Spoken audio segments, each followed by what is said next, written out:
রুটির দোকানদার রুটি করে আর বড় ইস্তেগফার। প্রত্যেকটা রুটি বানানোর সময় সে বলে কি, প্রত্যেক মিনিটে মিনিটে সেকেন্ডে সেকেন্ডে সে বলে আস্তাগফিরুল্লাহ। তার দোয়া কবুল হয়ে গেছে, সকল দোয়া কবুল হয়ে গেছে। তো একটা দোয়া কবুল হয়নি। তার ইচ্ছা ছিল তার জীবনে ওই এলাকার সবচেয়ে বড় মুহাদ্দিস ইমাম আহমদ ইবনে হাম্বল রহমাতুল্লাহ আলাইহির সাথে তিনি সাক্ষাৎ করবেন বা দেখা করবেন, কিন্তু তাকে চিনেন না, পরিচয় জানেন না, অনেক দূরে বাড়ি। এটা তার স্বপ্ন, এইটা পূরণ হয়নি। একদিন ইমাম আহমদ ইবনে হাম্বল সফরে বের হচ্ছেন, হঠাৎ করে এক মসজিদে গেলেন। মসজিদের যে খাদেম তিনি বললেন মসজিদে থাকা যাবে না, রাতে চলে যান। তাকে মসজিদ থেকে বের করে দেওয়া হলো। মানে ওই খাদেম ইমাম আহমদ ইবনে হাম্বলকে চিনতে পারেননি। তিনি ছিলেন যুগশ্রেষ্ঠ একজন বড় মুহাদ্দিস, বড় মানের আলেম। আমাদের 4টি মাযহাব আছে, হানাফি মাযহাব, শাফিঈ মাযহাব, আরেকটা কি আহমদ ইবনে হাম্বল, আরেকটা কি ইমাম শাফিঈ মাযহাব।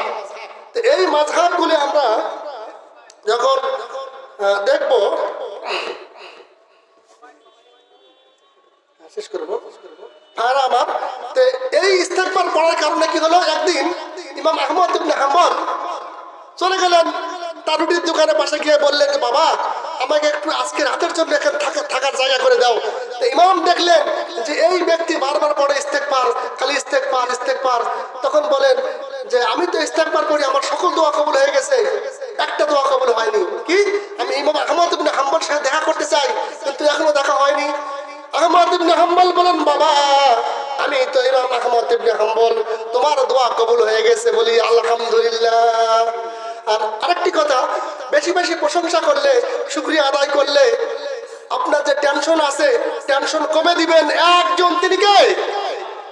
আমাদের কত অভিযোগ, আমাদের বিপদ আপদ, টেনশন, দারিদ্রতা, অসুস্থতা, দাম্পত্য সমস্যা, ছেলে কথা শোনে না, আমরা এগুলো নিয়ে টেনশন করি। ভাই কথা বলেন ঠিক কিনা? কিন্তু এই যে বিপদ আপদ, রিস্ক, টেনশন এগুলো থাকবে না কোথায়? আল্লাহর জান্নাতে। যেটা জান্নাতে পাওয়া যাবে সেটা আমরা এখন খুঁজতেছি দুনিয়াতে। তাহলে ভাই সমস্যা নাই, কথা বলেন। এটা তো আল্লাহ রাব্বুল আলামিন আপনাকে পরীক্ষা করার জন্য পাঠিয়েছে। আল্লাহর একজন নবী হযরত আইয়ুব আলাইহিস সালাতু ওয়াস সালামের কথা বলছি, দেখেন তার জীবন থেকে আমরা শিক্ষা নেব।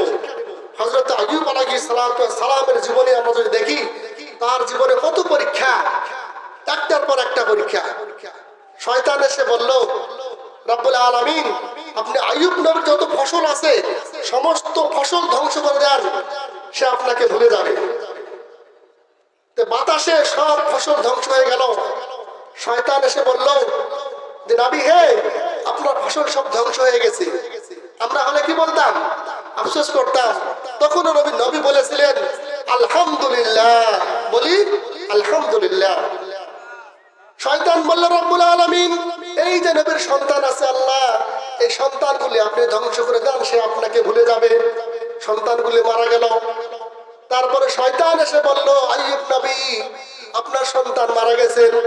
নবী তখনও বলেন আলহামদুলিল্লাহ, কারণ যেই সন্তান মারা গেছে এরকম সন্তান আবারও দিতে পারেন একজন, তিনি কে? আল্লাহ। এটা আমাদের বিশ্বাস আছে। আর আমার তখন শয়তান বলল যে তাকে আরো কঠিন পরীক্ষা দেন। এরকম আরো কিছু পরীক্ষা নিল, সকল পরীক্ষায় পাশ করেন আল্লাহর নবী হযরত আইয়ুব আলাইহিস সালাতু ওয়াস সালাম।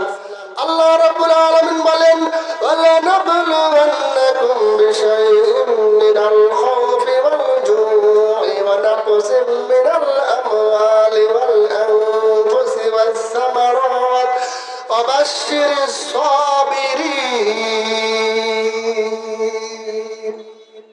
সূরা আল বাকারা 155 নম্বর আয়াত।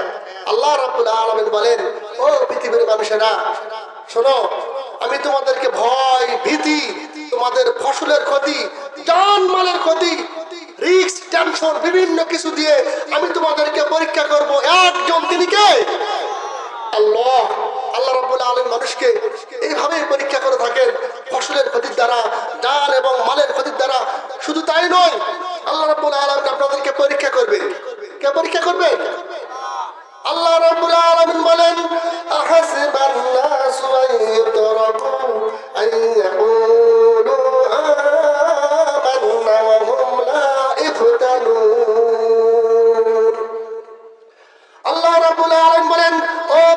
মানুষেরা, আমি তোমাদেরকে পরীক্ষা করার জন্য পৃথিবীতে পাঠিয়েছি।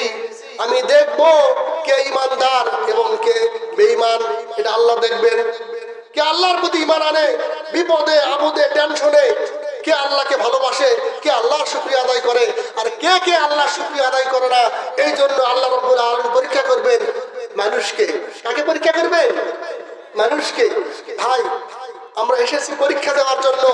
পরীক্ষায় উত্তীর্ণ হতে পারলে, পাস করতে পারলে ডাইরেক্ট গুড নাকি জান্নাত ঢুকবে। আর যদি এই পরীক্ষায় ফেল করেন ভাই, মহা বিপদ আছে, আছে না ভাই? আজকের আলোচনার বিষয় হলো টেনশন। মানুষ যতদিন বাঁচবে তার জীবনে টেনশন কি ততদিন থাকবে। মনে করেন কারো টাকা আছে 50 লক্ষ টাকা। কত টাকা আছে? 50 লক্ষ টাকা। সে 3টা মাইক্রো কিনেছে। কি কিনেছে? 3টা। হঠাৎ করে রাস্তায় একটা মাইক্রো ভেঙে নষ্ট হয়ে গেছে, অ্যাক্সিডেন্ট হয়ে টেনশন হয়ে গেছে। আছে না টেনশন? কারো 10টা গরু আছে, ব্যবসা করতেছে, একটা গরু মারা গেল, হারিয়ে গেল, চুরি হলো, টেনশন আছে না ভাই? আছে। মানুষের জীবনে টেনশন আসে, মানুষ টেনশন করবে। তারপরও যখন টেনশন আসে এই টেনশন দূর করার জন্য কিছু কারণ আছে। এগুলো ভাই আমরা শুনবো না? শুনবো। টেনশন দূর করার জন্য কিছু টিপস আছে, কিছু কারণ আজকে বলবো। তার আগে আমরা টেনশন করি বিবাহ নেই, এরকম করি না ভাই? অনেকেই বলে, ইস আমার মেয়েটার বিয়ে হচ্ছে না, আমার ছেলের বিয়ে হচ্ছে না, বা কোথায় বিয়ে হবে, টেনশন করে। কিন্তু টেনশন করা যাবে, কারণ বিবাহ কোথায় হবে লেখা আছে কার কাছে? আল্লাহর কাছে। আগেই লেখা আছে। আপনি পৃথিবীতে আসার আগেই আল্লাহ রাব্বুল আলামিন লিখে রাখছেন আপনার সাথে কার বিবাহ হবে। এটা নিয়ে টেনশন করার কোনো কারণ আমাদের নেই। আমরা টেনশন করি খাবার নিয়ে, রিজিক নিয়ে, আছে না ভাই? অনেক মানুষ টেনশন করে ছেলে মেয়েদেরকে নিয়ে, কি খাবে, কি পড়বে, এই টেনশন করে। ছেলের চাকরি হলো না, ছেলের বিপদ, অসুখ বিসুখ, অসুস্থতা, ব্যবসায় লস, এবার ফসলের ক্ষতি, এরকম বিভিন্ন টেনশন আছে না ভাই? আছে। এই টেনশন দূর করার জন্য কিছু টিপস আছে, সেগুলো আপনাদেরকে বলবো। যদি আমরা 10টি আমল করি, 10টি কাজ করতে পারি, আমাদের টেনশন দূর করবেন একজন, তিনি কে? আল্লাহ। তার 1 নাম্বার কারণ হলো আপনি বেশি বেশি ইস্তেগফার করবেন। বেশি বেশি ইস্তেগফার করলে আপনার টেনশন দূর করবেন একজন, তিনি কে? 1 নাম্বারটা হলো ইস্তেগফার। বলি আস্তাগফিরুল্লাহ, আল্লাহুম্মা গফিরলি। আর আমার এই বেশি বেশি ইস্তেগফার করলে আপনার দোয়া কবুল হবে। যে ব্যক্তি সব সময় পাইলেই মাঠে গেছেন কাজ করতে, সেখানে বলতেছেন ইস্তেগফার, এরকম যারা বেশি বেশি ইস্তেগফার করে তাদের দোয়া কবুল করে একজন, তিনি কে? আল্লাহ। বলি কি? আল্লাহ। ভাইরা আমার, এক রুটির দোকানদার রুটি করে আর বড় ইস্তেগফার। প্রত্যেকটা রুটি বানানোর সময় সে বলে কি?